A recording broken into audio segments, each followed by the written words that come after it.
All right. We're live now with episode 4 of whatever we want to call this show, live stream.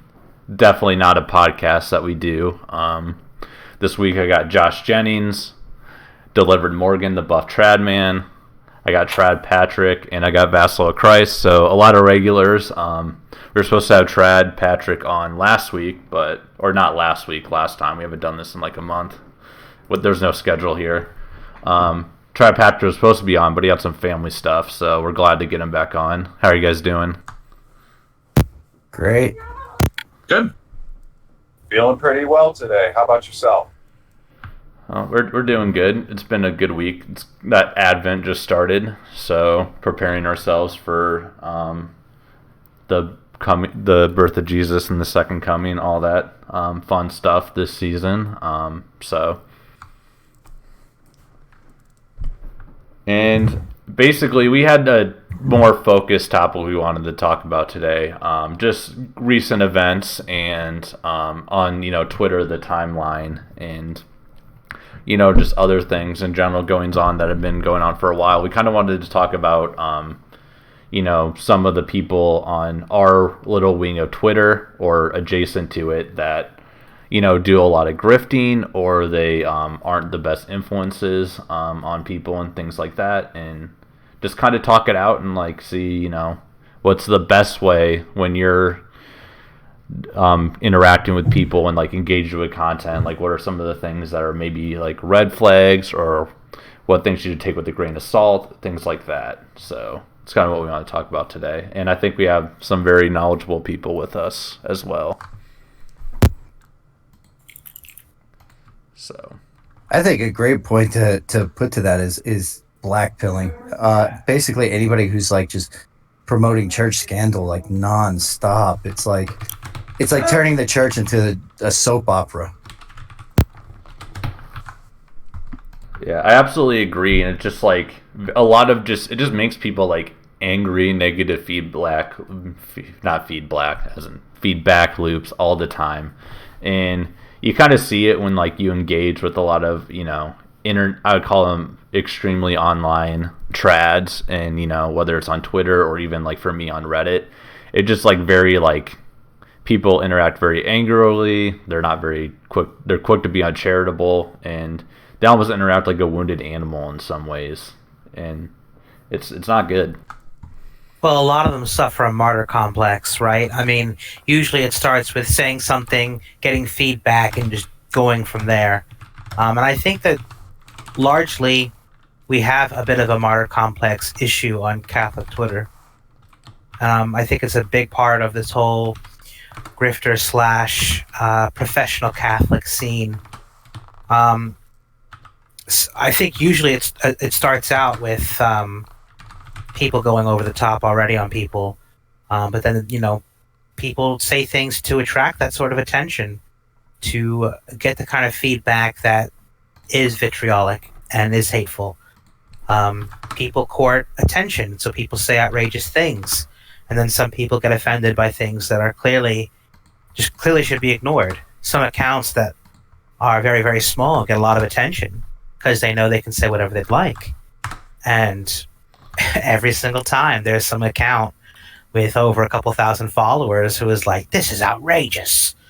I mean, you knew what you were getting into with that account. Why are you even following that person? People need to be more liberal with their use of the block or the unfollow button if they really are upset. And the fact of the matter is that not enough people are really using proper prudence when it comes to using social media. Yeah, no, I absolutely agree, and just kind of the bring in, kind of not Catholic related, but semi. It's there's people that actively seek out that confrontation interaction. You have those brands that quote unquote call out e-girls all the time, and pretty much all their interaction and people that are interacting with on Twitter are e-girls, and they're complaining about how e-girls are bad, but then that's all they interact with, and they made a brand and how they get attention off complaining about them. So really, they need the e-girls or whatever. It's the same thing with following people with church that just post about church scandal all the time, or Catholics on Twitter that aren't always living up to, the proper life of Christ and all that. Like some of the more bad Catholic accounts on the left or on the right or whatever you want to call it. Like there's people that actively seek that out for clout and attention, and they're just as bad as the people from the start. Yeah, well, it's one thing to call out when you think there's been a wrong done. And I'm not saying that we should never call anybody out, but we have a group of professionals when it comes to calling out.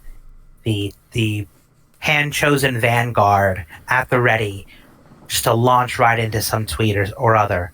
There are a couple accounts that live for it and thrive upon it, and that's all that they really do online. Certainly, Yeah, and I you can think be there's defended where it's proper, but at a certain point, you have to ask, why haven't you blocked this person by now? You're the problem now. I don't fully agree with that though. I think there is some value to people calling out some of these people. Well, that's what I did say that. I did say that there's value in calling people out. But when your entire account is based off of calling people out, when your entire existence online is calling people out, maybe you're not using your time properly. Yeah, that I'll agree with. That 100%. You shouldn't be only about that. Yeah, and like there are definitely brands like that, and some of them have like a lot of followers as well. Obviously, we're not really here to use names, and we don't want to make this stream just like dunking people and saying rumors about people and attacking people. But this is stuff that you're on Twitter long enough that you just see. Pretty much everyone knows this, and a lot of people listening and hearing this have a couple accounts in their head already, so we don't really need to say anything. But it's just like unfortunate that like it takes away from like the quality of discussion, and like our time on Twitter should be talking more discerning about how we can follow the life of Christ, and not like this Pharisee like following the rules to a T, or like calling people out and being hypocrites and things like that. Like that's what we don't want to do. Yeah, and I think it's something like that, we talked about a little bit before the show, and it's something I mentioned. And it tends to be like, where is your action that you're performing? What is the root of it? Because we have a lot of quote trad pipeline that we like to call. And I think one of these pipelines has to do with call out culture and online vitriol. And what happens is you find people that a certain sort of frustration towards their robbery of faith, then they have a righteous fury towards those stole that from them. But then this is where things kind of branch off, and you see people going down the tree to reclaim their faith and to live it out in the way that they want. That's because they want to serve the Lord. But then on the other end of that pipeline, you have people that pick up these traditions seemingly out of spite, and then it carries a feedback loop that kind of has this endless fury peppered with occasional despair. Yeah, I'd agree with that.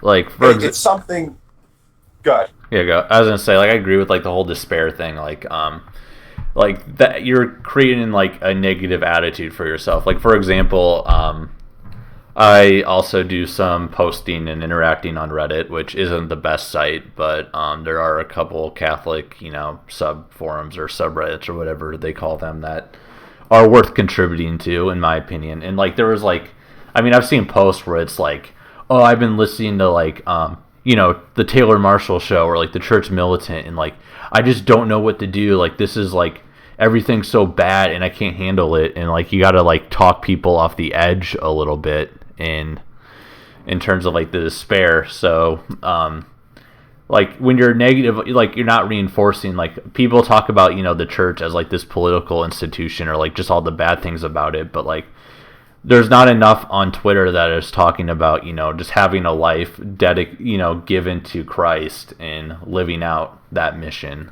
instead. Yes. And I think an interesting point to kind of pick up on there is that, a lot of people say, well, I'm just fighting this cause. Like, the despair it's a temptation from the devil. I don't understand why it's happening. Well, if you read Augustine, you read the fathers, they will tell you that, like, it's the same reason we love tragedy, because we get a certain sort of reverse joy out of experience sorrow of a particular experience, and the despair is holding on. Morgan, you dropped off. Looks like he lost connection a little bit. So I think what he was saying is I kind of agree. Is my problem with the professional Catholics, if you would term them that, is that they promote despair. They live in despair, and they turn everything into just a giant black pill, if you would, and it just becomes insufferable. And I think for me, like I will call them out, and I'll say, look, you're profiting off of the scandals of the church, and that makes you no better than the people that you complain about. See, there's different subsects though of the professional Catholics, right? The ones you're talking about, I would say, are more in line with the grifters. I mean, they're all professional Catholics. It's all a large umbrella, so to speak. The professional Catholics that I take issue with are the ones who are profiting off of this kind of online persona of being Catholic. Now, right. Yeah, I'm not going to question anybody specifically because I don't know what's really in their heart. But there's a lot of accounts that do this, and it could be a book, it could be what have you. But usually the problem with those accounts are they're super nice to everyone, regardless of what they do or say. And if they get attacked, then it's martyr time. Right. And yeah. Well, just before we go, like, one thing that I want to say is that, like, professional Catholic is a very broad definition. There are like people that like do speaking tours, like conferences, or you could even say people that like work at the church or whatever. Maybe we want to just define and iron out like the type of people that we're talking about. I think Josh had a good start to that, but maybe we want to like iron out who we're talking about. For me, we're kind of talking about people that are in or adjacent to this kind of like conservative / right wing internet, Twitter circle of the church that interact on there. I'm not talking about so much, people like, I'm not talking about like a Sarah Swafford or something like that, who is more like just talks to like normie Catholic women or anything like that. No, of course not. I think we're talking. I think we're more talking at Catholic e-celebs, if you would. Yeah. I agree. That's where we're kind of at here. We're talking more people like, to the probably farthest extent might be like a Taylor Marshall. We're not really going any farther out than that. I don't think we need to name names, because I think most people, when we start talking about this, they know, they've come across these accounts, and they've already made their minds up as to what they feel about the accounts, whether good or bad. Yeah, Right. I do think when the church for you is like a daily form of news, and you are doing commentary from an account on a daily basis, I think you start running into a lot of troubles. Because especially in troubled times, and I think we definitely live in troubled times and have for most of our lives, probably all of our lives, I think people are going to not only despair, but they can also get presumptuous as well. And I think it's really dangerous because people are very easily led. And especially people on social media, because a lot of people here on social media, they're new to the faith. They don't know much about the faith. They might be reverts, converts, what have you. They might be interested, don't really know anything about Catholicism. Maybe the aesthetics drew them in. You get all kinds and all sorts.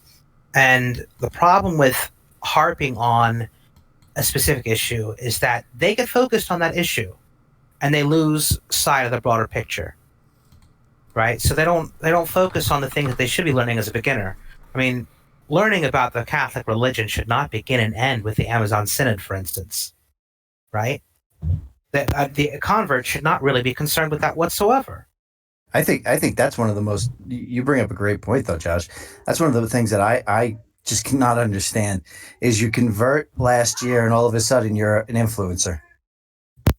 Yeah, that's like for me, which is like extremely hypocritical because I reverted like a year and a half ago. But like the difference is like I don't consider myself an authority. This is just something I do for fun, and I will say very much if you consider me some sort of authority or like spiritual leader or director, like you've been reading me completely wrong, and you might have a double-digit IQ or something. But I don't think anyone thinks that. I've never portrayed myself that way, but. It's funny that I'm hosting a live stream while like I'm wearing those shoes a little bit. Oh, we're just talking. It's not really a dictation. Right, exactly.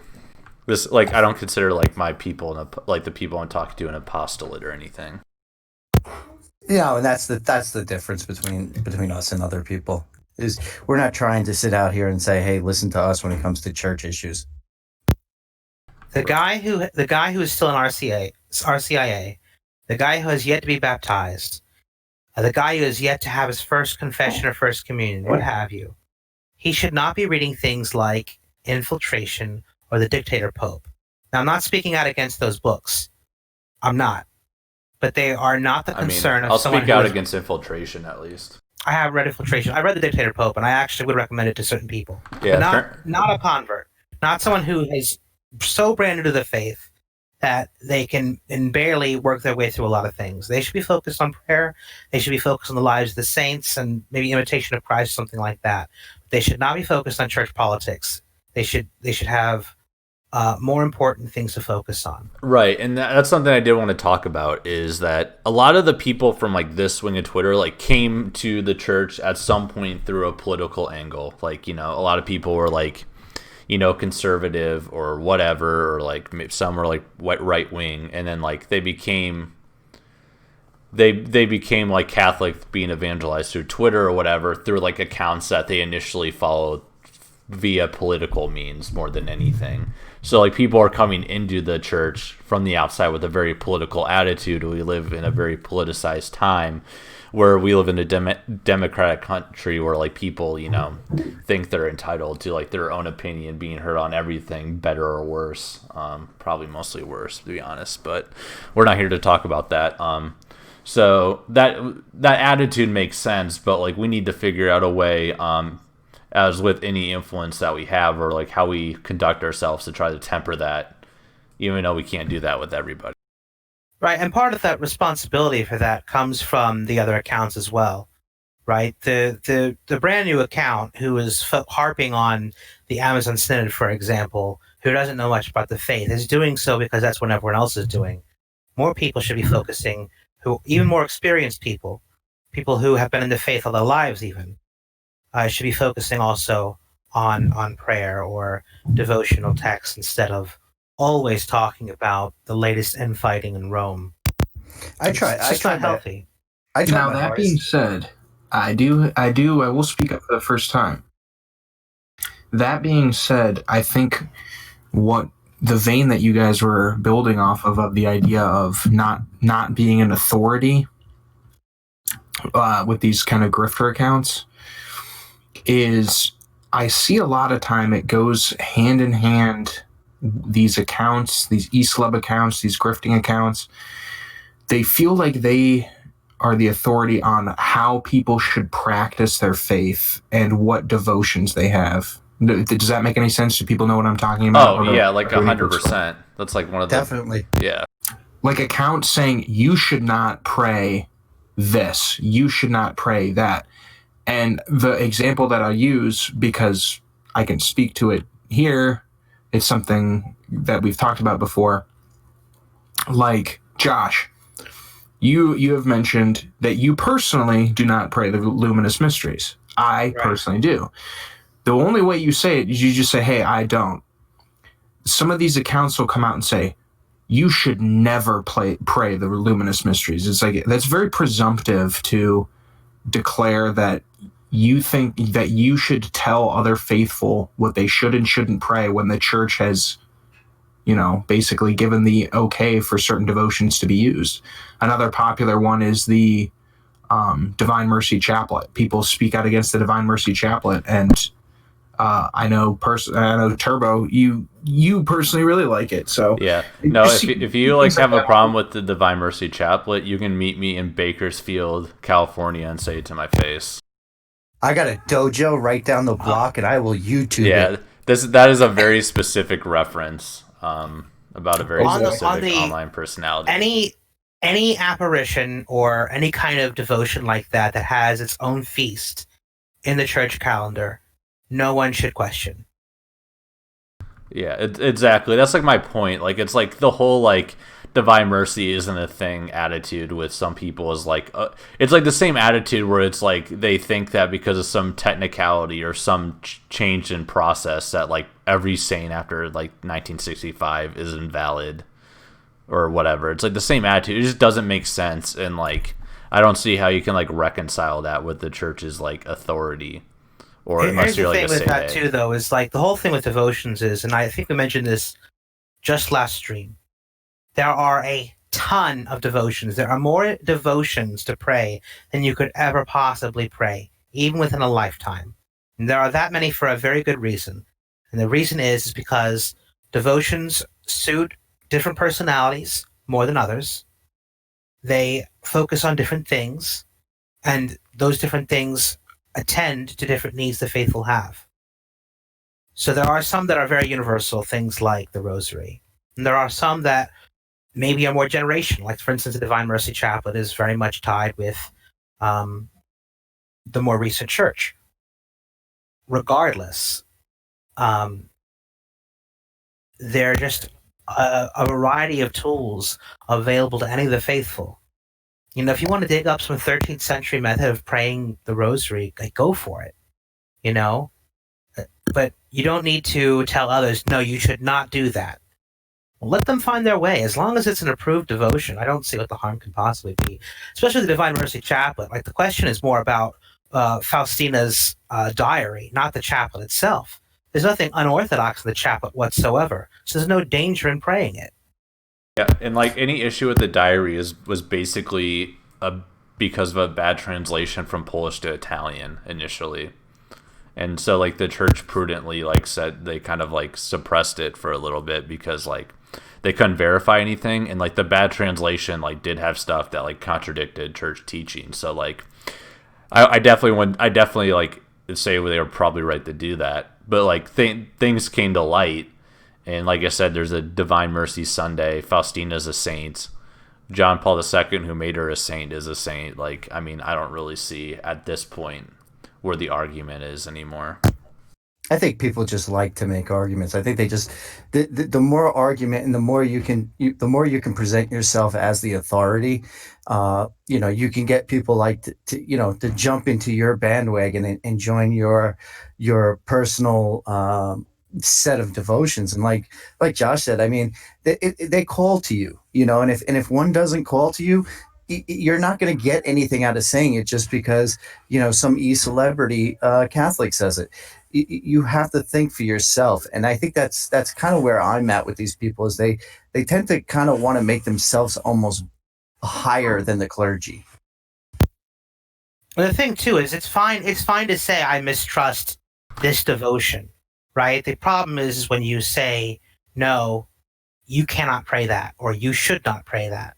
Let them find their own way. I mean, that's part of coming into the faith is exploring things, right? You're going to pick up this one devotion and see if it's for you. Maybe it's not. Maybe one day you see online, right? One of my mutuals posted the Angelical Crown, the St. Michael's Chaplet, almost daily, right? I'm sure that was a really formative experience for some Catholic out there.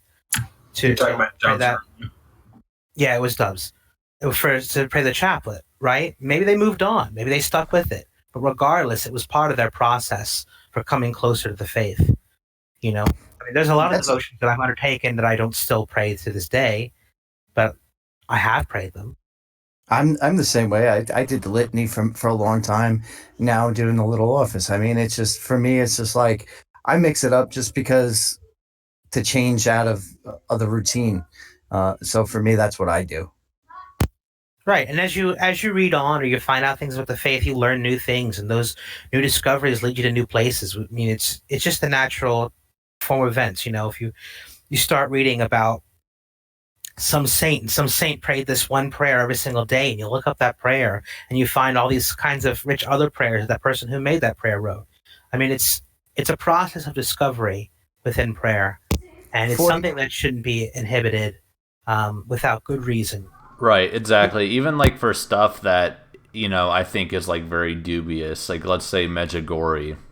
Like if someone like went and visited like did like a pilgrimage to Medjugorje and they did, pretty innocuous like normie stuff and it helped their faith, like I would consider that part a positive, even if I think there's a lot of bad stuff going on with Medjugorje. That's just like God, taking evil and doing good. That's like a pretty basic thing. I So, certainly wouldn't encourage that person. right, But if exactly. you are I'd be like, there, don't go back. But I'm gonna say like your growth and faith from that was like legitimate. Like it's just not just canceled out because like I think Medjugorje is dubious. You know what I mean? Like if they're doing something like in like a approved manner that isn't gonna like cause them to sin, that it didn't do anything sinful from it, then like I think even though it's dubious, like they did get something good from that, and you can recognize that, and it doesn't just get canceled. right? And I would encourage people to look up devotions if they're interested in new things. There are a ton of devotions that are based off of the typical rosary. There are a ton of devotions that can be like you can find like I don't know what the new version of it's called, but like the Raccolta can be found online, and it's got hundreds of prayers, indulgence prayers, and there's a lot of great things in there. Everything from full rosaries to praying for the Freemasons, and they need as many prayers as they can get. So, uh, Over 40 years in the faith, and I won't say how many years exactly. I've still never found all of them. Um, Maybe I will before I die. No, you won't. I've been keeping a cloud account for prayer books and things like that, so that people can have access to these resources because there's a lot of great stuff out there. If people only knew. Right, yeah, and that like that's the thing. Like, people like go out and look. Like, your the productive time is like going out for these devotions or like spiritual readings and things like that. It's not about reading about the politics of the church. Which, guess what? You're a layperson. You're not going to be able to do anything about it anyways. Besides pray, like that's all you're really going to be able to do. So like, why are you focused on all this effort on like being an expert on like infiltration or the whatever Pope it was called book you're talking about. It's just And Because they also, people can tire themselves out with devotions. People can often take on too many devotions. So it requires a bit of balance. You really need to find that out for yourself.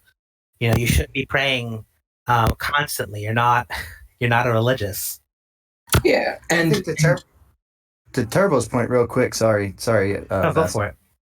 was that you know these people they take certain statements out of context.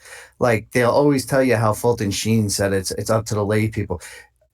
He didn't mean that it was up to us to take over the hierarchy of the church and then to like basically condemn them and everything else. There is a heresy called, and I'm going to pronounce it wrong because I'm terrible. But it's conciliarism that a lot of people are guilty of right now. yeah. And then do you want to like define that a little bit out? It was a heresy that we came out where they felt that lay people should be able to condemn a pope. Oh, that's so dumb. Oh man. Like that's like I don't even know what to say to that one. Like if you know anything about history, that's just like so foolish. But doesn't That's surprise actually me. an old. You said it's called conciliarism. I've always known it as Lutheranism. Oh man, that's a good one. You win the stream. Josh gets the prize. Yeah. Oh man, I don't even know. I don't even know what to say next to that one. Yeah. Stream might just be over. Just kidding. We'll talk a little bit more. But you see it. But you see it from all these big name e-celeb accounts. What do? They condemn every bishop. They condemn every cardinal. They condemn the Pope. They condemn Benedict. They condemn JP2 because they think that they have the right to do that. They think that their bachelor's degree in theology has given them the power.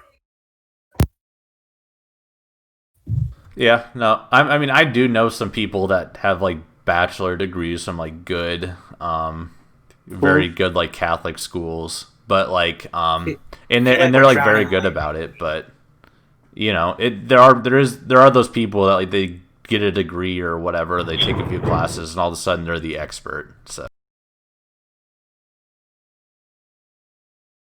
I think it's worth pointing out the fact that, one of the things we have to realize is that in the spiritual life of our faith, it's a path, and it's a mysterious path, that the only way you're going to get any form of actual clarity over is by immersing yourself in the mysteries of God, in the mysteries of the universe, in the mysteries of the church.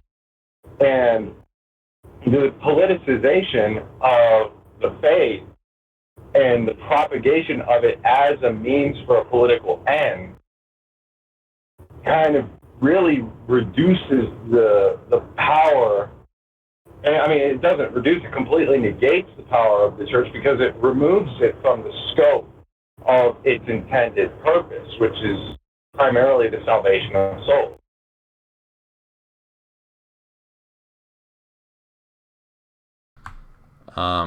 Yeah, I only caught some of that. You were a little choppy audio wise, but I'm just gonna assume you made a really good point because you always do. I'll condense it. Basically, you have to immerse yourself in the mysteries of the faith, not the politics of the church, in order to find salvation and to actually help the church. Oh yeah, that 100%. That's like the whole point of like this discussion, and what I wanted to talk about was like exactly that. Like, focus on Christ, not like church politics. Hey, I had one thing to say, and it seems a lot of people have the vice of curiosity with this. Yeah. Do you want to expand on that at all, or? Yeah, vice of curiosity, as in seeking knowledge that's like not conducive to your state life, that's not going to profit you, or and so people look up the politics of what's going on in the church rather than like their spiritual life. I mean, yeah, everyone loves a good conspiracy, and it's a lot easier to read some like theories by people than to like figure out how to pray a full rosary by being concentrated on the mysteries of the faith. So I think that's a lot of this is Americans too. Americans are always looking for, the glitz and the glamour and what sticks out. So they don't want to look at the things like Josh or we say and we talk about. They don't want to look at devotion. They don't want to look at reading. I'll tell people, look, you only converted 2 years ago. There's 2,000 years of church history that you could be reading. Read that. Don't sit and write articles about the church because you don't know about the politics of the church because there's 2,000 years of it. And you don't understand it enough to adequately talk about it. But then people will see this person and go, oh, I love this person and they follow me, so I'm going to defend them. Not only that, and I saw this the other day. I won't get into the specifics again, but one of our typical grifter accounts, quoted Saint Basil, however you want to say it, very deceptively. And the priest who was talking to him noted it very casually, but left it at that. But I thought it was pretty irresponsible in the extreme for this account to have done that, especially since this person has such a large audience.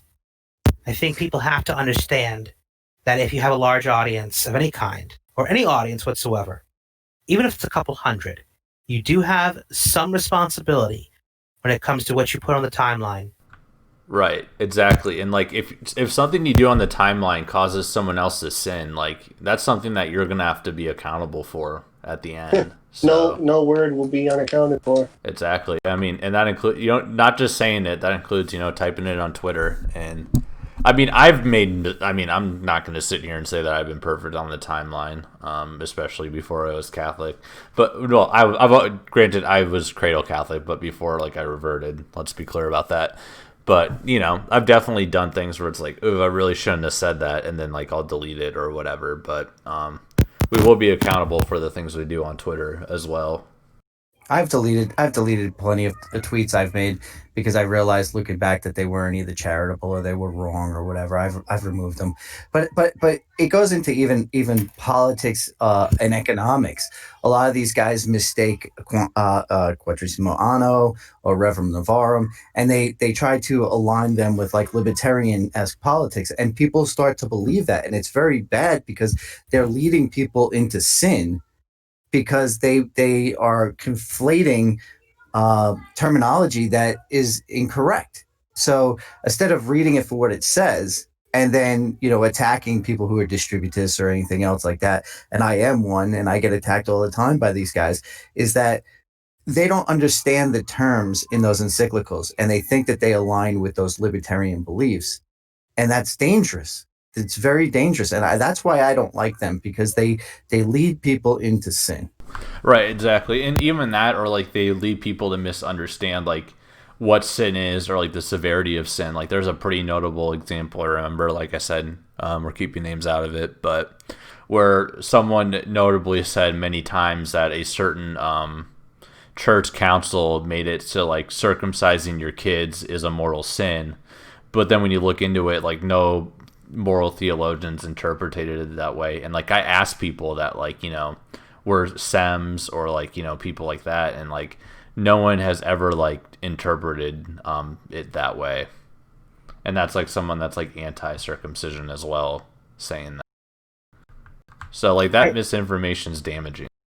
I think it too is if you're just the average account out there and you're trying to learn more about the faith and things of that nature, you really need to take the time to understand the people that you're following, and you really need to be careful with the authorities you choose to listen to, because there's a lot of things out there, there's a lot of things being said in all kinds of weird directions. Social media can be very beneficial. I certainly have found it beneficial, but for a lot of people it can be very perilous as well.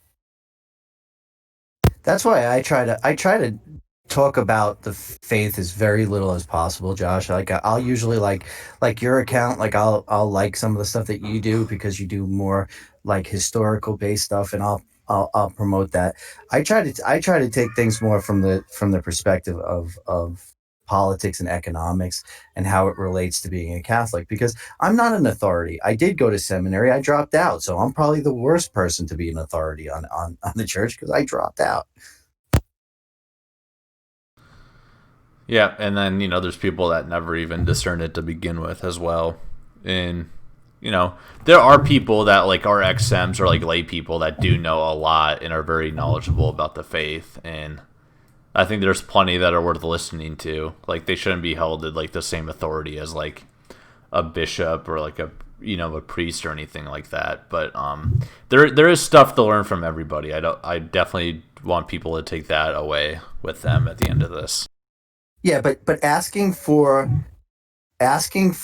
spiritual advice from a person who is not religious or clergy is the wrong thing. Right. You can ask for advice. You can ask for advice from them. You can say, hey, on this, which I do. But I have literally seen people ask some of these e-celebs, hey, I know my priest is going to give me this answer, and I don't like this answer, so I want you to give me your answer. And that's the wrong way to go about things. Yeah. Honestly, the fact that you have ever seen a remark like that is troubling. If someone has a legitimate question, and even if they go to the wrong authority, that's something that should have been done in a DM. Right, yeah. Right? Twitter is not your spiritual director. Like, let's be very... But even if you have somebody that you trust, right, here on Twitter, you should not put a question like that on the timeline. It should go to someone's direct messages. That's why when somebody asks me about a fashion question, I'm like, ask your priest. Yeah, I agree. Yeah, I always preface it. I said, here's my personal, like, here's what I would do if I were in your shoes. And pretty much every time I say, I would ask a priest and I would do that. this. I always preface it. Ask and obey your priest. That's Right, what I exactly. usually say, unless it's something obvious. Right. I Looking mean, at pornography and more. yeah, like if your priest is telling you that, like, being a homosexual is okay or something like that, then, like, obviously, but, like, in most cases, Run out even of if your James priest Martin's is even if your priest is like an idiot, you should still be listening to him. If your priest is telling you homosexuality is good, run out of James Martin's church right away. Right. But I tell people, like, one of the great things that they should do is just get the Summa. You can get it online. You can have, like, you can get the Summa. See, app. I actually disagree with that. I don't think the Summa is a great starting point. Not It starting. answers What? questions. It answers questions, though, The Josh. catechism is. I know, but Yeah. you have the catechism, and that's much easier. I mean, the Summa requires some philosophical training, and I don't think most people have that. Yeah. Okay, but it then- also but then the question requires comes- more IQ points than I have. That's true. To be fair, We What do catechism? have the cards here. But Uh, what catechism, then? oh, yeah. The standard catechism, the one they release. I mean, I know that there's the question over the death penalty thing, but frankly, I don't think that's going to change the legitimate questions about the faith too much, meaningfully. Questions of the Mass and what the Mass signifies, what it means, the sacrifice, and all those kinds of questions. Answers are in the catechism still. Yeah, I mean, yeah, if you use the catechism as like an FAQ guide, like, I think, or like the basics, like it does a pretty good job in my opinion. But it's a reference think too. there's It's not a textbook. Right. It's not like even a law book or anything. Yeah, I don't think you're supposed to. It's like the Summa when I hear people say they've read it cover to cover. I don't think it's the same thing with the Catechism. I mean, sure, you can read it cover to cover, but I don't think it's really meant to be like that. It's like reading the encyclopedia. Yeah, and like for most people, like, I mean, my recommendation, it's like, oh, what should I read? Mine would be like Lives of the Saints and the Bible. Lives of the Saints, Imitation of Christ. Those are like the first two things I recommend. Yeah. And I don't recommend the Bible because you have to have a really good annotated Bible and a good Right. direction just to open Yeah, that well- thing up. I don't know. I would recommend that. Gospel Far better to first. follow your missal. Yeah, like The gospel at first. people should like read the gospel for sure, and then I think Gone following from the there. missal is much better. It's what the church is praying at that time. It is the prayer of the church. You can follow along with the direction the church is taking day by day or week by week. I think a missal is much better for following along. in the Also- Bible way. I think we're missing out on. No, yeah, I'm surprised he didn't mention St. Francis de Sales' Introduction to the Devout Life for his like a third or a fourth choice. Yeah, I mean, there's quite a few good ones. Introduction to a Devout Life, Imitation of Christ, and Lives of the Saints are like the best three to start picking up if you're really. See, I disagree with all of you guys. Of course. of Yeah, course of course. the of course There we the go. East Cath, we're gonna hear about Mhm. like growing a beard or something. In a sense, yes. Getting a wife, getting ordained. Not growing a beard, but in a sense that I think, and you guys have all touched on this before, and we've just kind of followed down this road. And I know what you guys are saying is is just the best thing to read, but I think really what people need to work on is just developing a prayer life to begin with, not necessarily finding what to read. Right. Because I think people. those books do focus on that though. I'm not denying that they involve prayer, but I'm saying people might miss that. I think people might say, well, I read, the Lives of the Saints, or I read, this missal, or I read this Summa, or whatever, or what have you. I read part of the catechism, and that satisfies what I need Right. to, Mhm. you know. I agree. I think we were kind of talking under the assumption. I think we were kind of talking out the assumption that there was some prayer life, but definitely like that's like question one is like, how's your prayer life? Do you have one? Yeah.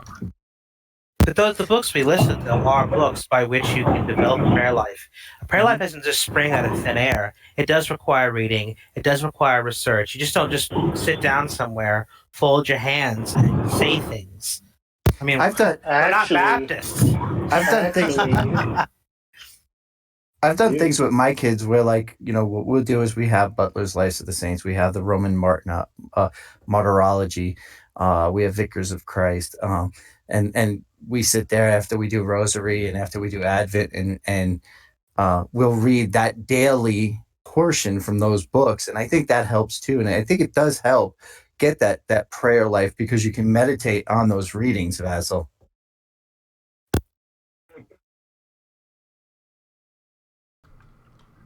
Yeah, no, I agree. And like for example, I'm teaching religious ed classes, and like the kid that like knows the most and has like the strongest faith in the class is like the kid who's like they pray the rosary together before dinner, and I'm sure they do like plenty of other things. Like, you know, doing stuff and making the faith a part of your life grows, you know, plants the seeds and helps like grow that fruit and everything like that. So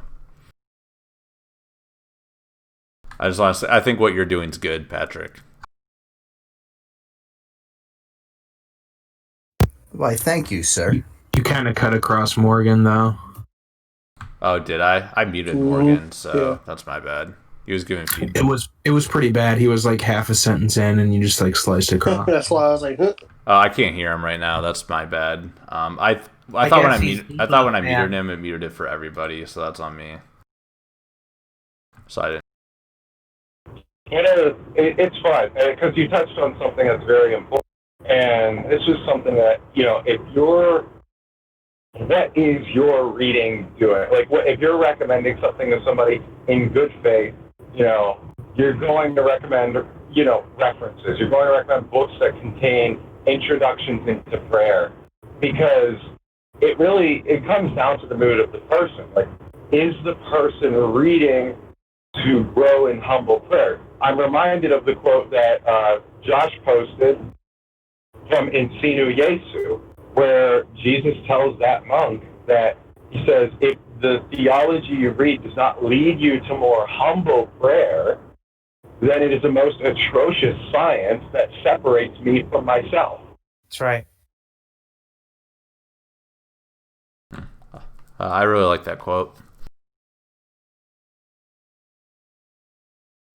It's also worth noting that, you know, and we were talking about this earlier with like the types of prayer and devotions and everything like that, that, you know, when you're talking about the spiritual life and you're talking about finding your path to salvation, you have to be immersed in this stuff. Like, when you're talking about immersion into the church, you're not just talking about, you know, reading and praying. You're also talking about consuming prayerfully and slowly the knowledge that the church has passed down to you through in the mysteries, because that is the only way that you'll start, when you put the glasses on, that's how you'll start to see the faith start to show its way before your very eyes. I think that's pretty well said. If it's not leading you to Christ, you need to cut it out. Right. Seek ye first the kingdom of God. Right, exactly.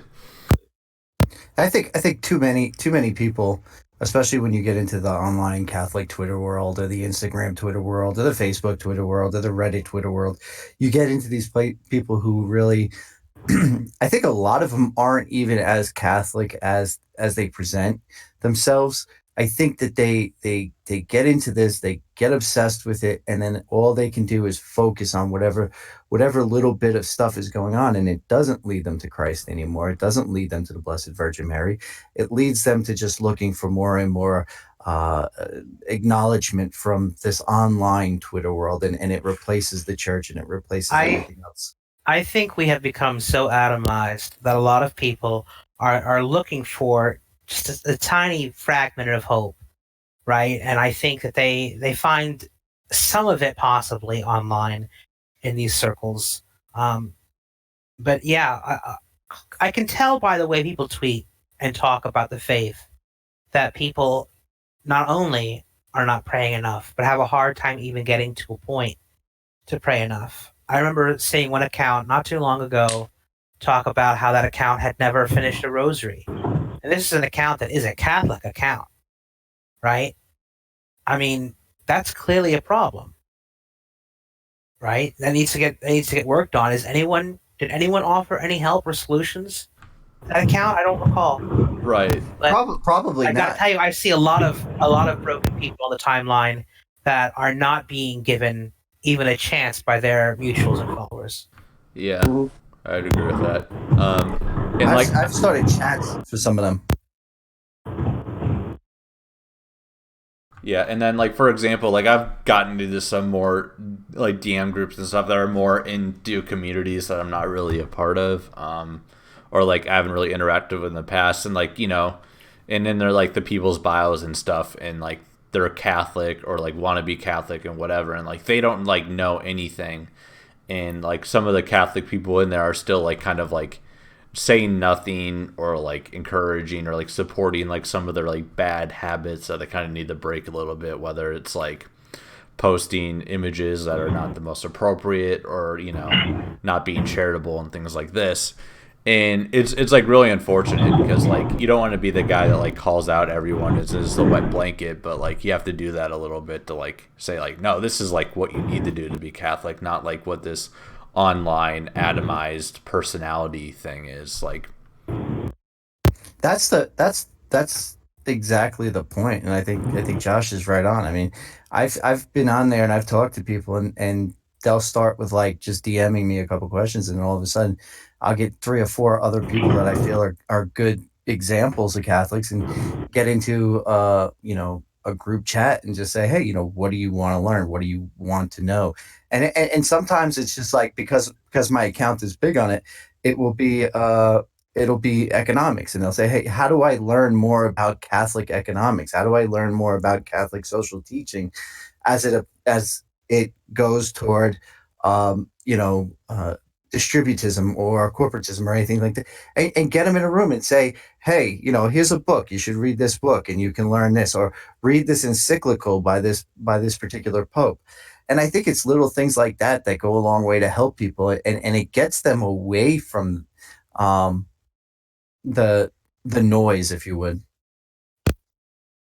Yeah, I'd agree with that. And like I kind of touched on this earlier, but I do think that, there are some people in the church, for political reasons more than, the be really being like the faith and everything like that. So like there's people that are through the door, but you have to like help break them into the life of Christ, not this like, being Catholic is gonna get, make our president better, or like we'll get the right president, or we'll get like a monarch, which is what people want and stuff.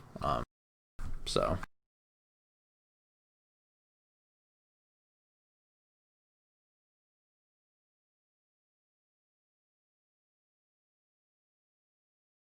and you'll have, in addition to, you know, Whoa. yeah, just like completely. Morgan, we had to cut you off. Like you had like the audience didn't hear that at all. What Morgan said, so that pause was Morgan talking for people that are There are a listening. couple things we can recommend to people too. Like you should be a resource for people, right? And it can take all kinds of forms. Maybe you just keep a couple rosaries on you and you hand it to somebody who needs it, or a couple miraculous medals. I think I was just reading um, Father Nix is starting a hermitage in, I think, Colorado, and he was having his Patreon up, and he was talking about some of the things that he does is trying to explain to people why this would be a benefit. One of the things that he does is he passes out miraculous medals. I think it's miraculous medal.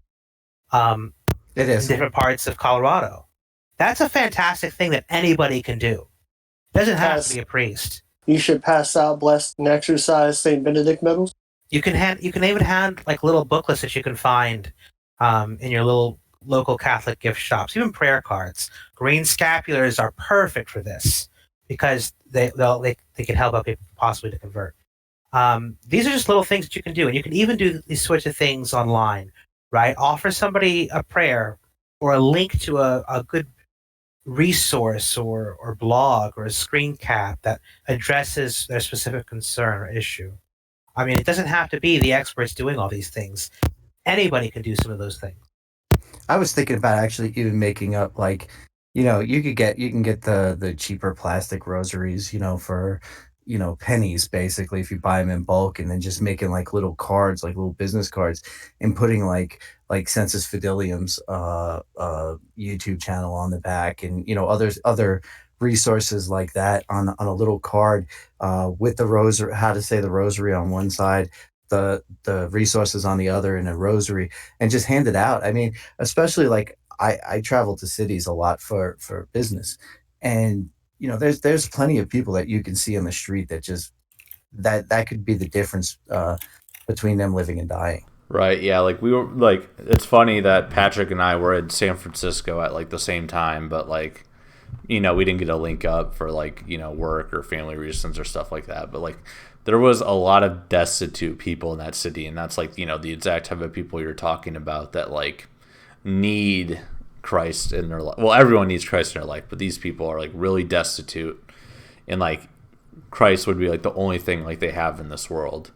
And it's kind of like the type of people that like Mother Teresa reached out to and stuff like that, like and Christ loved the poor. And like if we could imitate that and like do more of that, that would bring like a lot of good. Like maybe you hand out a rosary and like most of them won't care, or they'll put it in their car glove box and never look at it again or whatever. But like these things bear fruit. We just have to do it. Like I'm not very good at this, but like doing things exactly like you said, like handing out rosaries, doing the green scapular, like that's the stuff that like most people aren't doing right now. Even like people you meet on Twitter, a couple of us in this chat have met other people on Twitter at various times, right? Yep. When I met up with people from Twitter, we've always exchanged books or prayer cards or relics. It's something that I've always tried to do recently. Like, for instance, when I met up with an account, I think last year or earlier this year, I gave a copy of Ensino Jesu because that book is phenomenal.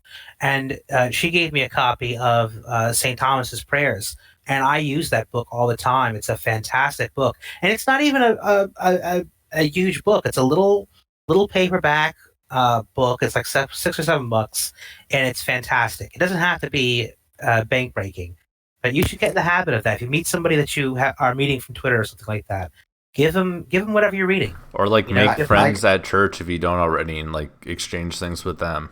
Like I've mailed things to Vassal here. For instance, I saw several times. Yeah, we've shared a couple books. I saw this really cool medal of his patron saint, and I was like, he's got to have that. So I sent it to them. Like, if you have buddies, you should do these things for your buddies. Right. Help each other to grow in the faith as much as possible. Because even little things, even if it's giving a medal with no conversation involved. Right. We do that. I've gotten. It was funny because I had mentioned a particular book on Twitter, and it's a book by Brian McCall. And I said, "Oh, it's amazing! This book is like over $100, and it was written like 5 years ago. It's a ridiculous price book, right?"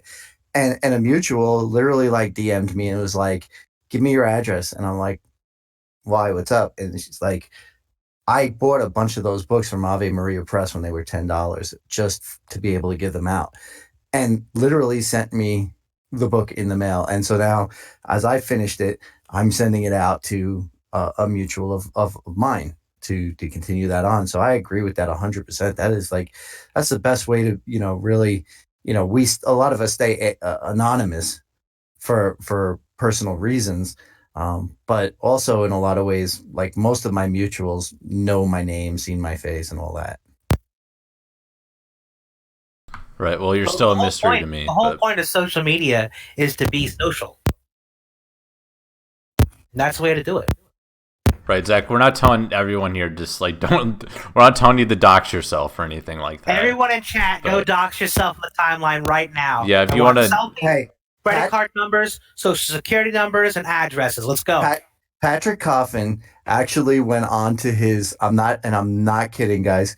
He went on to his YouTube and his thing, and he said he is no longer allowing anybody to comment on his videos or anything else if they do not have their real face and their real name. He's literally deleting.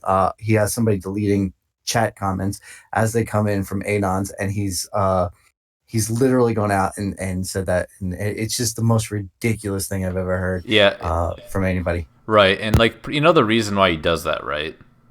At least what he stated is like he's pretty much doing it because he's like clout chasing Jordan Peterson. Because like, and I like that, like Patrick Coffin, like I've listened to watch some of his stuff. Like he's done some good things, but like on that thing, like he's just like an old guy that doesn't get it and is kind of like in his ivory tower and can't see what's going on. Well, it's the same thing as that they've established themselves either by not saying anything objectionable to the establishment, or basically by like their connections and the luck of the draw. That, you know, even if they do, like, you know, they're so established and they're basically their own boss. So what risk do they run? Well, they don't run any risk, Vassal. Exactly. They never say anything. They never say anything that's against the pale. Sorry. Yeah, I was going to say other people like us who don't do this for a living, you know, who have day jobs, we are anonymous because our day job might look unkindly upon what we post. Right. Yeah. If you work in a certain city, like, yeah, if you work in a certain city and like something innocuous as like, oh yeah, I'm actually pro-life, like that could like prevent you from like, you know, gaining a promotion, or that could like turn like the HR department against you and make your work life hell, and like eventually find like an excuse to like write you up a bunch and like fire you or let you go or whatever. Like that stuff does happen for stuff like that. Now, like you take like pro-life, which is a pretty fairly, I mean, granted we don't have like, you know, pro-life cause everywhere, but that's a fairly popular stance to make right now, and a extremely mainstream one.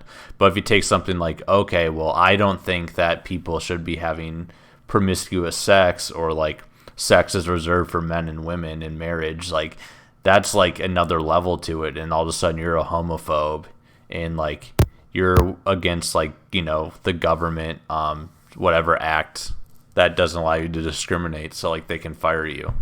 Like that happens. The minute you say anything against the homosexuals, the orthodoxy of the time, the secular system's orthodoxy, you mean? Right. Yeah. The minute you say anything against the homosexuals or the transgenders, especially, that's the biggest thing today. You can't mention those things today. It doesn't matter where you work. The minute you mention that, the minute you go into that realm, you've put yourself in a position where you're going to get ostracized from community. In some places, you don't even have to mention it. Just the fact that it exists is problem enough. Yeah, no, the fact that you're not like actively participating is like a statement that you're against it. So like they'll isolate you for that too. Now, the ironic thing about that was, if anyone's seen Man for All Seasons or knows the story of Thomas More, I'm familiar. Silence is considered consent, so his strategy for avoiding swearing the fealty to Henry VIII was that his silence was supposed to be interpreted as his assent. During the French Revolution, during the Reign of Terror, if you didn't show enough enthusiasm for the Republican government, you could get sent to the gallows. Well, more closer to present day, the same thing with the Juche regime in North Korea. Right. And like, yeah, that's what I was talking about. That's like the systems that we have in like a lot of companies are like these feminine tyranny systems where it's like, it's not just like there's so in masculine tyranny, it's like they just want you to do what they want you to do, or like not get in their way. But like in feminine tyranny, it's like they want you to do what they want to do, but you also have to be enthusiastic and excited about it. Otherwise, you know, you're an enemy, or like you're not in the group, so they'll, you know, attack you for it. Speaking of masculine and feminine, I do think that on the timeline specifically, the absolute just spite between the sexes is really, really bad right now. Agreed. As far as our section of Twitter is concerned. And both sides are very guilty. And it's just, I think it's really bad, and it's not getting better. And it's to the point where, I don't know, I think it's concerning. Yeah, I agree. And like, especially with like, you know, there's already not enough marriages, and now it's like people that are like Catholic are like explicitly like misogynistic, or what is it, the other opposite word, like misandry, like Misandry, yeah. Being a simp. Yeah, no, I'm talking about the female version of like hating men. Yeah, and then so, and like there's just a lot of, and people like their entire identity is like hating women, or like being like a feminist, or like whatever. but like as a Catholic, and like you can't do that. Like, I don't think it's. I don't think you should. I don't think you should be like that. I think, and I try to tell people this is number one. You see this all the time. You see it from both women. Will say, women are very particular about the man that they want to marry. Right? He's got to have like the $100,000. Seen that meme going around. But men are a lot of the young men are kind of the same way, and they're like, well, if she's not a 10. I'm not going to date her, and you're going to be single and alone for the rest of your life if that's what you're if that's what you're going for, because there's plenty of really good women and good men that may not fit into these categories that the world tells you that they have to be to marry, and it should just come down to who do you like being around, because you're going to spend the rest of your life with this person, and it doesn't matter if that person's a 10. It just matters whether or not you're happy with that person. Right, exactly. And like also for like a lot of people, it's like honestly like these days, like expecting like this is like very unfortunate, but like for like a lot of like people's dating chances, like expecting to like as a male or a female marrying the opposite gender, expecting like them to like be a virgin, that's like even just extremely uncommon these days. When it comes to picking a mate, you have to pick the one who's most virtuous, the one who you are pretty sure is going to get you to heaven. That's what's most important. Right, exactly. Like people aren't looking for virtue, they're looking for like checking the check boxes, so to speak. And that's what I was saying. It's like, for example, we have like a couple of friends of ours, we obviously won't mention them, but that they're together and they're about to be married and they're very happy, but like they have both had like complicated and sinful past, but like now they're both virtuous people, and like that's the type of people you want to go after. You don't want to like go after a person that like checks your boxes but isn't virtuous, because you'll end up unhappy. Yeah, and more to that point, this is, I know we just said misandry and misogyny we disavow, but a point I kind of want to make is like I'm a realist when it comes to a lot of things, one of them being the sexes, and I'm just going to throw it out there, like just by the nature of the sex itself, women are like malleable. So men don't need to be like men should not look for a woman that's perfect to marry. They should look for a woman that they think, well, yeah, like you said, a woman that can get them to heaven, because if they don't check all the boxes, women tend to be fairly malleable, and they'll fall in line with the man, generally speaking. Right. Like, yeah, there's that meme that like there's like women that like pretty much just take on the personality, interest, hobbies of like the person they're dating at that time. Like that's there for a reason. Like you don't see that like plot with like men and anything. That's like politics. I mean, a lot of people will say, I can't marry a socialist. I can't marry a liberal. But it's very true that there's they talk about this during the election cycle all the time. Single women will almost always vote Democrat. But when they become married, and then when they have children, even, they almost 90% will go and vote more conservative along the lines of the husband. And the thing is that what we have is the problem is we have too many men who are soy boys. I mean, there's no other term we can use for that. They're soy boys. And you can see them, in the supermarket, and they're being led around by the woman. And I think that's also just as dangerous of a situation. So you can't be the misogynist, you can't be all this, but you also can't be a total soy boy who's just like, okay, I'm happy I got this woman. She treats me like dirt. She makes me do all these things, and I'm not the man anymore. She is. That's also a very dangerous thing, because that being effeminate is also a sin. So we have to remember that as well. Right. Like there's that news article that it's like the more proportion of like the chores and housework a man does, the higher likely the divorce rate is. Like it's like not saying that like, men shouldn't contribute anything to the household or anything like that. But like it just shows like, the more like people like don't conform to like what their roles should be, and the more that like the man isn't assertive and just does like whatever the whims of the female is, like the less stable the relationship is. Well, that's because it's like it's intuition, like you said. Like I said, I'm a realist, and men know when they're not, basically when they're not getting, a fair shake. They feel it in their gut, a little bit of Yeah. shame. Right. Like, did anyone see like the tweet? Like, this is like awful, but like, so there's like basically a big thing that came out today. Like, it was on Twitter and Reddit and probably other stuff where like there's this people. It was actually in Jacksonville, Florida. So one of us can have fun with that. Where like it's a polyamorous relationship, like one woman and four guys, and like Wait, that was in Jacksonville? yeah. Hey. And then she was, and then she like got pregnant, and they plan on raising them all together. But like these guys, like in this video, are like the biggest like soy boy stereotypes, and like they spend all their time like playing like D&D together and like all these Whoa. like soy boy games and Excuse everything. me? And like D&D can be cool, but like Pump the brakes a little bit. like they have like they're, well, I shouldn't say just D&D, like, there's like that like board game subculture. Like, it's not just it's like board games all over the place. Like, their now, house is full now of we're board going games. after board games. Turbo, what's up? Like, Well, I get. we're not what talking he- about chess what he's here. saying- We're talking about Monopoly like does not lead to polyamory. I mean, Hold, come on. hold on. we're talking about like Maybe it does. we're talking about He's like saying basically that they spend all of their time doing childish things. Guys, is they're what he's porn Right, addicts. yeah, We that's all what- know that's what that. I'm We all saying. know that.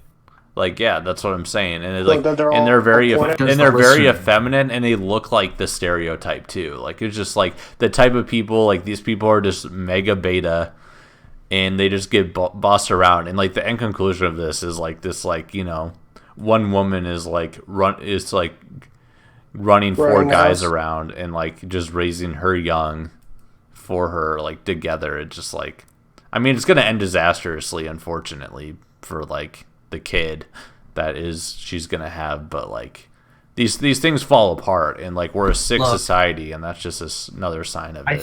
think for a large amount of people out there in our side of Twitter, right? All of this is all noise. Because for the most part, we have a lot of people out there who are completely addicted to pornography. And you can't expect to be a porn addict and have a meaningful relationship with anybody. So before you complain about, women, you really need to fix yourself first, because Right. you'll never do anything right as long as you're addicted to pornography. Right, That's just and the I end can of it. speak from that for I had one- experience. Like, I was literally like, they could not like have like us, romantic relationship until I stopped porn. Like, the person that I'm dating now, like, we tried a few dates, and then like it didn't like work out. But then like I was in the middle of like stopping like, porn and like self-abusing and all that. But then like afterwards, like after a while, like I stopped that for a little bit, and then like we actually started dating and had like a real relationship, and now it's like working out extremely well. And I would never be able to functionally do that unless I like kind of like tempered that demon that I had. I think I've talked about this before. I maybe because I was brought up in a very strict Catholic household. I went into seminary and all that stuff, and I never really got into the porn stuff. And so I could never really speak on it. And I think it's a generational thing, though, because the porn thing is tied to the internet, right? And so I don't think you're young I'm enough. not that old, Josh. Jeez, You're a boomer, dude. you're such a jerk. I mean, it's just a different dynamic, I mean, we're not Well- talking about Playboy. Not that I even know how bad or good that is, frankly. But we're talking about free access anywhere. Pornography is the iconography of the devil. I mean, the fact of the matter is that, and you can tell too by the interactions with people online that people, there are a lot of people who are addicted to pornography out there who are talking about St. Thomas Aquinas and the Summa Theologica. I mean, you've got to get your ducks in a row, guys. I never could understand that though. I have seen those people who will post all this like philosophy and Aquinas stuff and everything, and then all of a sudden they'll be resharing like some of the most degenerate little video clips or pictures or something onto the timeline. Like I remember when what's his name, the rapper, I don't even know, he's married to the Kardashian. You're woman, talking about but Kanye West. yeah, that guy. I don't listen to rap. I hate it. It's the most degenerate thing ever. But he so these people who were like really, baseline Catholics, they kept posting all this Catholic stuff, and all of a sudden they post this picture of his wife with, from this, I guess she did a porn thing, and they posted this picture, and then like 50 or 60 of mutuals that I have just like continued sharing it, and I'm like, please stop sharing this. It's disgusting. Yeah, How many times have we seen the screen caption with the "Tell me something you don't know"? Right? A ton. It happens all the time. Yeah, like where like the scantily clad woman asked like a open-ended question for people to quote tweet and give her attention, and like not only shouldn't you be giving that person attention, but like sharing this lewd stuff on your timeline to people that might be dealing with like things like pornography and masturbation and stuff. If they like kind of relapse from that because of you, you have a responsibility in that now.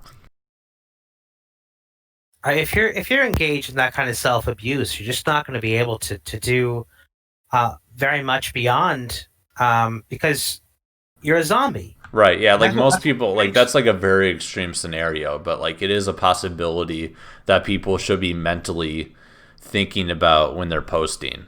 Like the likelihood that it happens is like if someone's like that level of like depraved and bad is unlikely, but it is a possibility, and like you should be conscious of that.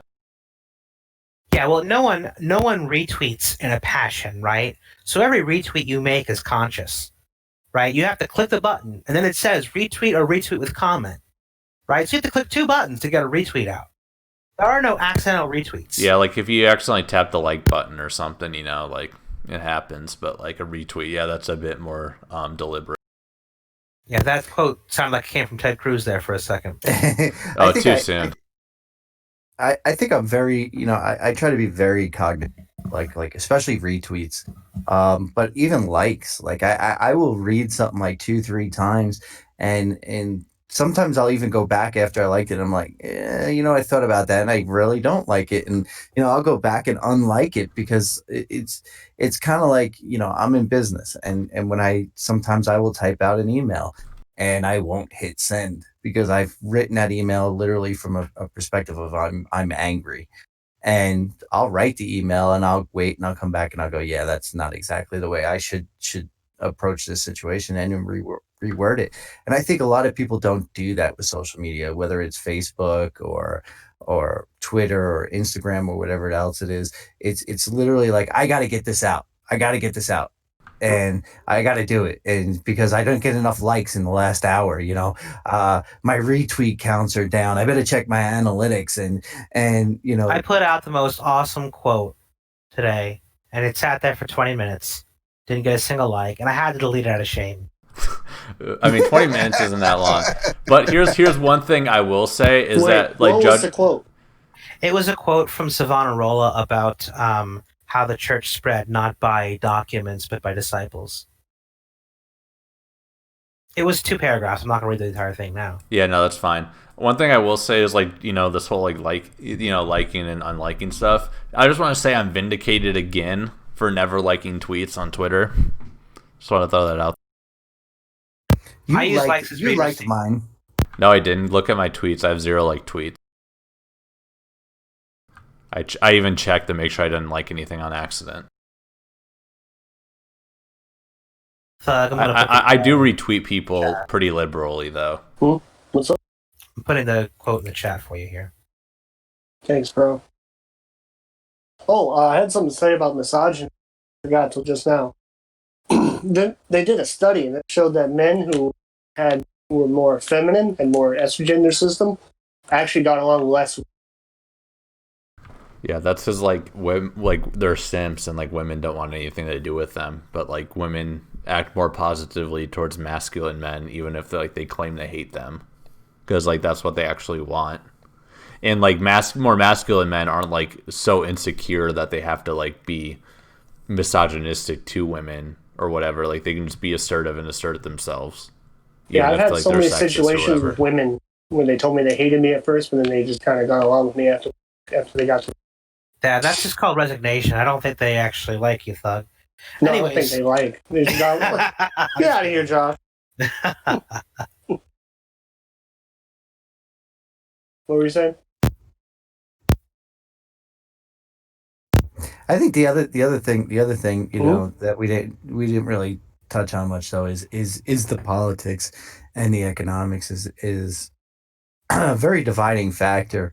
You know, we've talked about scandal, we talked about the women and the men, but economics and politics is a very big dividing factor amongst online Catholics because so many people are caught up in I want to say the business of America, and there's so many. It's like almost every one of the e-celeb Catholics out there is I want to say on the verge of committing the heresy of Americanism in a lot of ways. That anytime you put in a dissenting argument in politics or economics from the perspective of Catholic social teaching, that many people, many of these Catholics will jump on that just to attack you, and I think that's also a big problem for us. Yeah, no, I would say that. That kind of like ties into the political point that I was saying about earlier.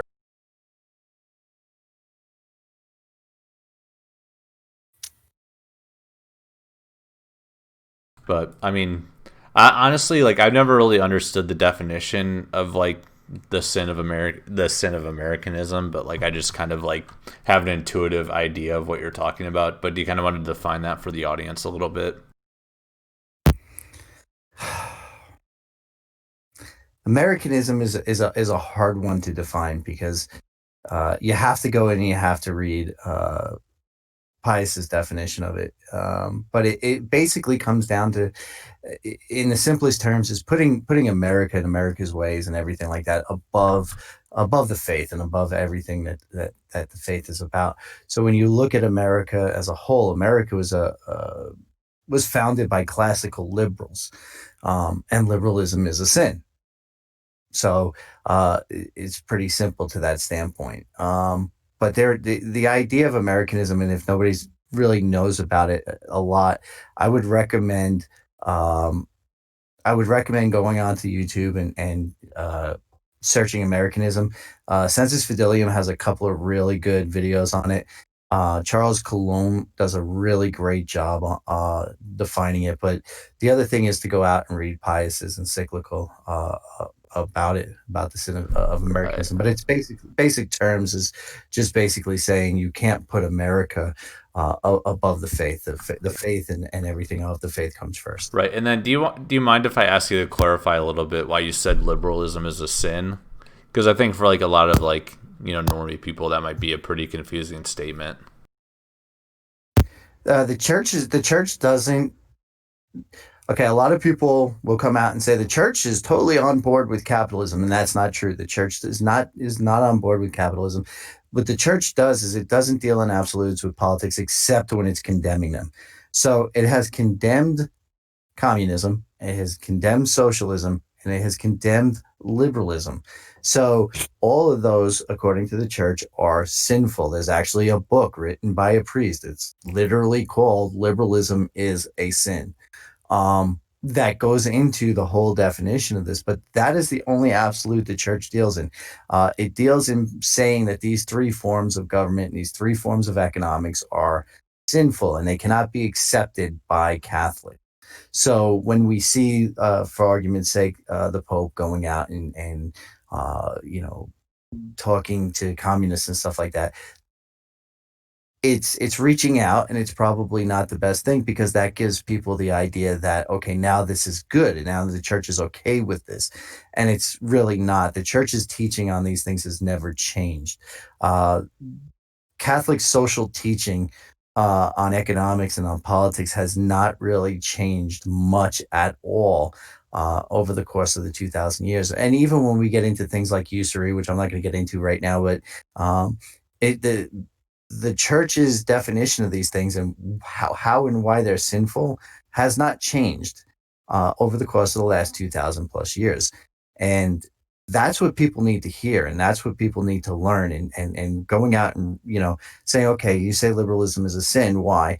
Go out and read the book. Literally, it's liberalism is a sin. It's written by a priest. It's not written by an e-celebrity. It's not written by anybody like that. It's an older book, and you're going to learn why it is a sin.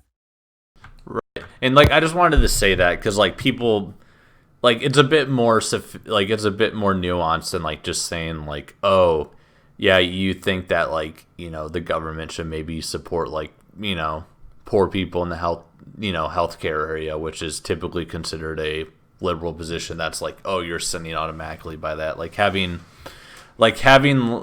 political opinions that fall into the line of like what might be considered our liberal conservative dynamic, which isn't the same dynamic of liberalism that we're talking about here, because pretty much both our Republican and Democratic parties are liberal parties.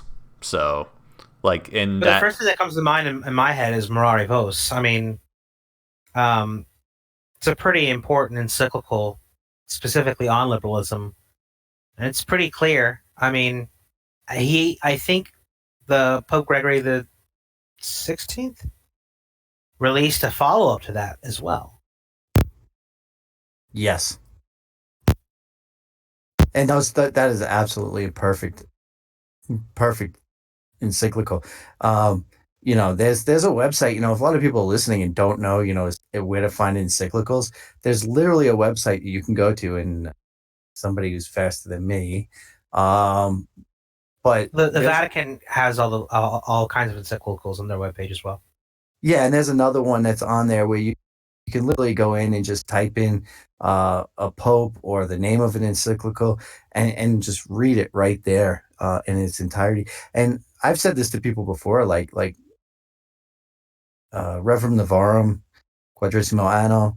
I've gone back and read those two probably 100 times because each time I read it, I get a new understanding of what they were saying, because to me the popes are touched by God, and that's why they're so incredibly smart.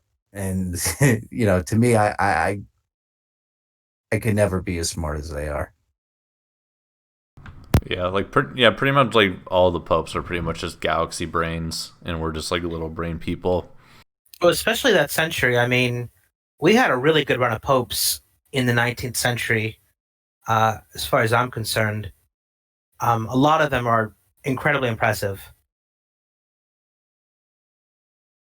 From that century, I don't think there's one that I don't think is incredibly impressive. I mean, a lot of people complain about, like, for instance, the modern papacy, but they put in perspective how excellent the popes were in the century before. I mean, it can't always be elevations. You have to have some valleys as well. Right, and like here's the thing, I'm pretty sure that like run of popes is like pretty unprecedented in church history as well. I do think it's funny that since the Reformation, there have been, besides John Paul II, which was very recent, there were only 2 canonized popes, and they were both named Pius, which I think is highly ironic. And yet, Pius X is not. Pius X? Not Pius X. Pius XII. Sorry. Right. Pius V and Pius X are canon. Pius XII is not. Yeah, I was gonna say, I'm pretty sure like a local parish is named after Pius X. I was a little confused there. Yeah, my mother went to a Pius X parish when she was a child. I'm reading like 2 different things here at the same time, so I kind of lost my mind there. Galaxy brain dumps your mom on stream. Exactly. But Pius XII, I think a lot of people don't want him to be sainted because of the war. And I think that's primarily what's kept him from being sainted. That's my opinion. Yeah, I don't know anything about papal history, so I'm not really going to comment. I just think that, John Paul II's a pretty rad dude, I guess. But other than that, I don't know much. Yeah, he's a saint. Yeah. Yeah, And you can't take that away from him, so. That's right. I do think we're handing out canonizations like candy a little too much, though. We are. Yeah, I don't I mean, question. our I don't question the sanctity of Pope Paul VI or Pope John the 23rd, but saints canonized? I don't know about that. Yeah, I mean, the praxis for that did change, kind of, especially in like it was like John Paul II that canonized like a ton of people. He's the one that really changed that, right? Yeah, and don't get me wrong, I'm not doubting their canonization. I'm just saying it's pump the brakes. Well, I think that there was definitely political reasons for their canonization and for it being so incredibly fast. I mean, let's be honest, Vatican II didn't exactly have the best press. So, what better way to clear that up but to make the two popes that basically pushed it saints. That's my belief. It's absolutely not, I'm not going to. Yeah, well, I mean, put it in perspective too, right? Like Saint Margaret Mary was only canonized in like the early 1900s, right? And she was alive during the 17th century, whereas Paul VI and John the 23rd, I mean, they're not even 100 years old yet. Yeah, and I mean, one thing that I read about like part of like John Paul II kind of like change it up is like he wanted to canonize a lot more lay people, or like people that like weren't just like clergy or whatever, because he wanted to and like some people might say this is spin, but I at least mostly buy it. Like he wanted to give like hope to like the lay people that they can be like saints as well and like live saintly lives. Like for example, like John Paul II was like the one that canonized like Teresa's parents, for example, right? Yes, I'm unsure. Yeah, he was. But the other thing is he's right about that, though. I mean, Sensus Fidelium had a video up from a priest giving a whole speech a homily about how anybody can be a saint, and that the requirements to being a saint are actually not as trying as you would think. But to go back to Josh's point, look at Saint Jose Maria Escrima. I mean, he's not even going 100 years. I mean, I think he was sainted like within 10 years or so of his death. Yeah, I mean, I'm not against a quick canonization occasionally, right? But it just seems like we're going full steam ahead with some of these people. Yeah, and it was almost 30 years. Right, and I mean, there's a lot of deserving. I mean, that's still a short time, but also like the more broad the pool gets, the more things get lost. I mean, a lot of people don't run into a lot of saints that are pretty big. I mean, I was told this the other day. If you look at like Tradical puts up saint posts a lot, right? And you look at the numbers, you can always tell who's favorite. But I was surprised to see Saint Cecilia only manage 100 likes, right? And I was really disappointed that Saint Leonard of Port Maurice, or Saint Maurice of Port Leonard, I can't remember which it is. It's been a while. He got less than 100. He got like 50, right? But he has an excellent little booklet, I guess you'd call it, on the sacrifice of the Mass that everyone should read. I think it's St. Leonard of. Someone look it up. Yeah, I mean, so you're basically saying like we're canonizing so many people that like from a devotional standpoint, people are getting lost in the shuffle. Is that what you're saying? Yeah, I mean, there are a lot of saints that are pretty significant that no one has any idea whatsoever. Well, that's more to the point of what we said before, is there are so many people that each person, if they read the lives of the saints, if they find a good saints dictionary, they can find a good saint whose devotion is right for them. I oppose, and I say that this is a good thing. Right, and then for example, like Saint Thomas More, like I found out about him just reading a random book that a deacon gave me at a conference, and I read, and I was just extremely impressed by him because like he was like, big on like fatherhood and like doing the right thing and like courting and like things like that. And he basically was like a guy that like did the right thing, or like what you're kind of supposed to do, instead of like what he wanted to do. And I really like that. So I even went out and got I got 2 books. One was Cooking with the Saints, and the other one was Drinking with the Saints. And there's literally like every month there's a saint. Can you send those to me?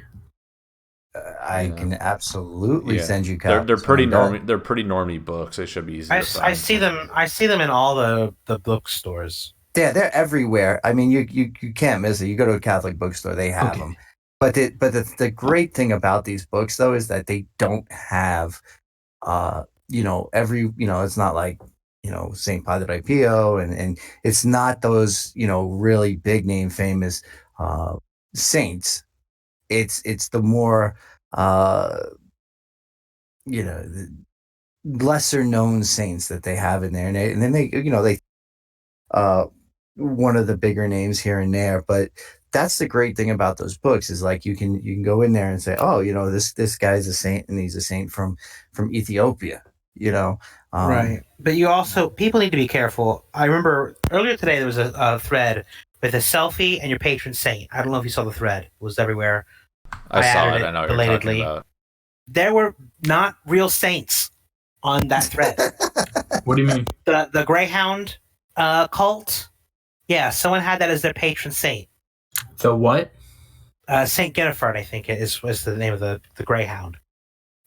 In France, there's a cult of this greyhound that they call Saint Guinevere. It's not a real saint, right? And some person put that up with their picture of that as their patron saint. Now, it could have been a joke. It's very possible. But if that person really thinks that that's their patron saint, someone's misled them. Yeah, that's weird. But, so when you're doing your research on these things, please make sure you're reading from something credible. Yeah, I mean, is it like a straight up like not a saint, or is it one of those things like where it's like they can't actually verify Saint Christopher existed? A greyhound cannot be a saint. I don't know what that is. A dog. It's a dog. It's a dog. Oh, well, you said Greyhound cult, so I thought it was like a like some like Skull and Bones type thing. I'm sure any trad account is ready to tell you, is really eager to tell you that dogs do not go to heaven. Yeah, dogs don't go to heaven. Cows don't go to heaven. Right. I loved when who was it? The grifters. What's his name? He works for Shapiro. Matt Walsh, and he went off a couple months ago about that whole thing, and he was like, dogs don't go to heaven, dogs don't have souls, and he's just like going off for like weeks on that. Yeah, like read Aquinas once. That's like I love people who watch like It's a Wonderful Life or something like that, and they actually that when you die you become an angel. It's like, yeah, like no, it doesn't work. Like, well, I mean, how many like funerals are like, oh, heaven got another angel today? No, it's like not quite. I was trying to explain to somebody that the whole thing the other day, and I was like, you don't transcend into an angel, you don't become an angel, and no, you do, and I'm like, no, you don't. Oh, if you live in the South, looking at the obituary page, you'd think that everyone becomes an angel upon death. Yeah, well, it's like try to explain to people that angels are actually a different. Yeah, you can be an angel entity. in the same way you can be a dog, like. Not at all. Exactly.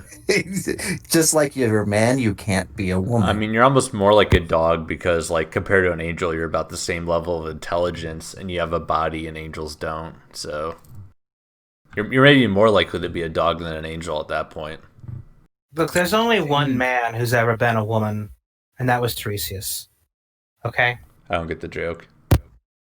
You don't know your Greek mythology? No, I mean, All right. I guess I didn't need it that much. Zeus and Hera had a qualm over which of the sexes enjoyed intercourse the most. So they went and asked Tiresias, who had been cursed to be a woman at one point, and then he was finally turned back into a man, so he would know. And of course, Tiresias said that women enjoy it 10 times more. But regardless, point being is that Tiresias has been both man and woman. And of course, the myth is completely correct. Okay. I mean, paganism, not even once.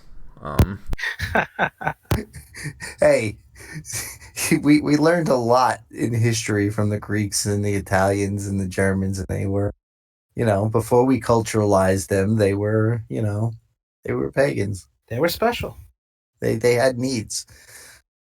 Yeah, pretty crazy gods, though, too. Like this one dude's just in love with himself and his reflection. It's just like, wow, that explains Twitter perfectly. Well, it's like I love what is it? It's the story with it's Hades, and he has the woman, and he kidnaps her down to Hades. Persephone, for like 2 seasons, and basically the whole philosophy is that he's basically raping her for like 3 seasons out of every year, and then she gets to come back out of Hades for like 1 season a year. It's like where do they come up with this? Yeah, no, it's like she ate like 3 pomegranate seeds.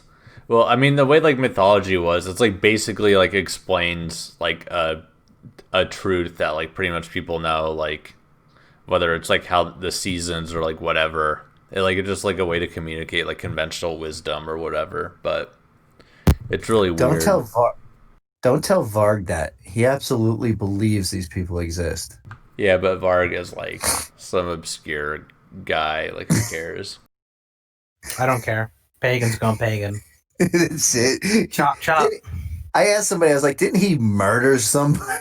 They're like, yeah, I heard that. Is that true? If you know this, he burned down, I think, like 5 churches in Norway, and then stabbed a dude to death and served like 15 years in prison. Yeah, the dude he stabbed was. Well, I guess it is like a Scandinavian prison system. That's probably like about the most aggressive sentence they do. Yeah, well, they don't. So the funny thing is like the guy that he stabbed to death was his best friend and the guitar player in his band, and supposedly he felt that the guy was a communist and was trying to come to kill him. So he was, all drugged up or drunk or whatever. And so instead of the other dude killing him, he pulled out a knife and I guess he stabbed the guy like 18 times or something like that. But he didn't go to jail for burning down 400 and 500-year-old churches. He went to jail for stabbing the communists. So, I mean, the whole story around him is like hysterical. And now he's married to a woman who is legitimately mentally I don't want to use the word, but mentally retarded. Yeah, I mean, yeah. Well, this took from using the R word on the stream? I guess. Like we were talking about like nice, wholesome Catholic stuff, and then we ended up with like a famous internet pagan that went to jail apparently. But anyways, with that, I definitely am not responsible for that. Yeah, well, I mean, whatever. The thing is like with this stream, like this is just a conversation, quote unquote, among the bros or whatever. And that's what I wanted this to be. And, like, that happens when you have a conversation. So I think that's a good thing. Like, this is never supposed to be, like, a serious internet podcast. Like, this is never supposed to be, like, oh, subscribe to my Patreon or anything. This is just something that we do for fun. And, I think it's been good. Hit like and subscribe. Yeah. And then send us your credit card information. Yeah, just, like, the only thing I want is, like, your clout, I guess. I don't know. Hey, listen. I have a Patreon. I only have one level. It's $100,000. And for that amount of money, I will send you a birthday card. Yeah, actually, yeah. If you want to send me $100,000, I'll reconsider my Patreon policy. Because like it's like in the I don't want to ever leave my house or go outside fund, or whatever you want to call it. I want to retire tomorrow. I want to retire yesterday. But I like the idea of never leaving my house, my land, and all that, and never having to like go into town except to go to church. And even then I'd like to like build my own church on my land. I want to do like a Mel Gibson, build my own chapel on my property thing. Exactly. Yeah. No, you could be like Mark Wahlberg and you like have a priest come do mass in like your RV. Yeah, no, because that seems pretty, bad. I mean, I want my own chapel. Yeah. place where I can go pray. Maybe like keep the Blessed Sacrament on my property at all times. Like Fulton Sheen had Whoa. the Blessed Sacrament in his apartment, so he could do adoration every day. Yeah, but he's a priest, dude. You're not. Well, the priest would send the property too. Like he's my personal priest, my personal confessor. Like, yeah, you'd have a rectory there, and you know. That is so like amazing. Like just thinking about that. The parish council, c'est moi. Yeah, I am the parish council. I love that reference, by the way. I always got to throw out a Sun King reference. You know it. Yeah. Anyways, You know how we do. I'm gonna sign this off. It's getting pretty late. I have to go to mass before work in the morning, so gotta get some sleep, you know. And we usually do this on Fridays, and we did it on a Thursday just because that's how the If you're listening, pray your rosary. Yeah, if you're listening, pray the rosary. Pray, like that's like the biggest thing. But does anyone have anything they want to say or anything they want to plug before we sign off? I'll plug my cloud account that it's in my pin tweet because there's a lot of great resources there. It has all the books we were just talking about this evening: Imitation of Christ, Introduction to the Devout Life, Lives of the Saints, and all kinds of excellent prayer books. Yeah, a lot of great resources. And then you want to drop what your Twitter ad is so people can find that. Yeah, at Ora Pro Nobis Deum. It should be on the little thing you got set up there next to the. Yeah. What is that, the Calling of St. Matthew? Yeah, it is. It is a painting of the Calling of St. Matthew. I thought it was kind of appropriate with, you know, some of the grifting and money stuff we talked about, but which is why I picked that image for the Calling of St. Matthew. Like indirectly related, I guess. Yeah. I mean, Caravaggio did it better, but I appreciate the effort. I had to get one that proportionally fit into the space because I know what one you're talking about, and I like that one more. That was actually my profile pic for a while. Was the Matthew from the Caravaggio piece? Yeah, no, I would 100% say that's better. But yeah, how about you, Patrick? Yeah, I guess I'd plug a more serious show, which would be mine. I don't have a Patreon. I don't have a paywall. If you want to come over and listen, it's a little bit much more serious, much more in depth on certain topics, mostly toward traditionalism and traditional forms of government and economics and stuff like that. You know, if you're into that stuff, so yeah, I'll vouch for his show real quick. Like he does it in a more of a podcast structure. Like it isn't live. Like he records it and he like thinks it out and like actually plans it. So. It's a lot better content than what we're doing here. And the YouTube channel, I think, is called Tradcast Show TCS or something like that. Yep. I'll try to remember to put a link to the YouTube channel in the video description. But I'll and if you like history, tomorrow. You should check out Vassal's history. Yeah, Vassal. Thank you. How about you? Yes, as Joshua said, I do have my own channel. It is. I think it's just Vassal of Christ. I could be wrong, though. Josh, I think I only have 3 videos up, 2 of which are live stream replays. The 2 that Josh was with me on were about the 100 Years' War. And then the other one's about the Reconquista. I was a history major in college, so I just decided to do my videos on what I knew best, which was like medieval history. So yep, and then there's that. So and then just so you know, it's like to find the YouTube channel name, it's Vassal space of Christ, and of Christ is one word. So I'll try to put a link in that description as well for that. So all right, and then for me, I mean, if you're watching this, you probably know that I'm at RCC Turbo on Twitter, but you might have jumped in from other users here. I have this YouTube channel and I have my Twitter, but I'm mostly active on Twitter. This stream is more going to be of a when I feel like it thing. I got a free night and, you know, some of the people can get on. It's more of that, like, you know, going to the bar with your buddies atmosphere than like, you know, something planned out and organized. So, but either way, thanks for everyone that listened. I appreciate all of you. Have a good night. Pray your rosary, pray to Divine Mercy Chaplet. God bless.